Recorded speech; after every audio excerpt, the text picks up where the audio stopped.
To be clear, the video questions are not a substitute for the interview.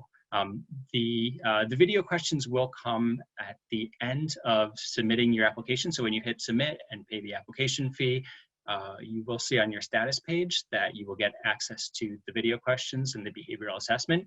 The interview is different in terms of the timing in that the interviews are by invitation only. We do interview throughout the rounds. We frequently get questions from candidates about this. Someone who maybe works in the same company or has a similar geography has received an invitation and you have not. Hang in there. We are reading applications as quickly and most efficiently as we can, and we do interview throughout the rounds, and that invitation, when it's made, comes by email. And we'll start up soon after the application deadline. If you do receive an interview invitation, congratulations. It's a great sign that we're very interested to talk with you further about your candidacy. It's an invitation this year for a 30-minute conversation probably by Zoom, although we do offer options by Skype, sometimes FaceTime, and we are certainly familiar with that not all of these platforms work in every country, and we do have other options. So I will encourage you to reach out to the admissions committee if you foresee any problems.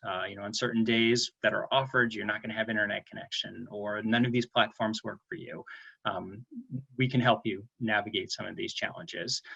But it is an invitation to connect virtually for 30 minutes, and we look forward to talking to you on that. So a few things on the interview. First is they're blind, which for us means that your interviewer has seen your resume only. It will be with a second-year student or an admissions committee member, but in either case, or in both cases, I should say, they've only seen your resume.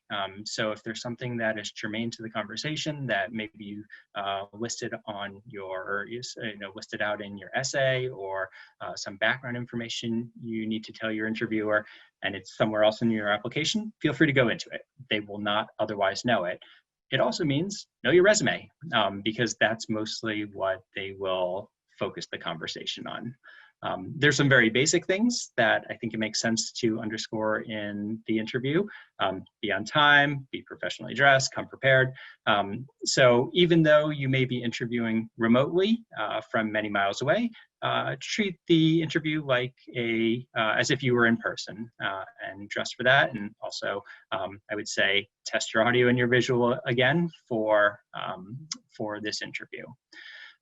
I would encourage you to have good questions for your interviewer. We really see this entire process as a journey, and one that should have a lot of value for you as well. And so here's an opportunity to talk to someone from the admissions committee or to a second-year student about their experiences, perhaps. So have some great questions that really move the conversation forward for you as well. And then finally, follow up. For most interviews and similar conversations, you might send a note or an email afterwards to continue the conversation, or maybe just to thank your interviewer.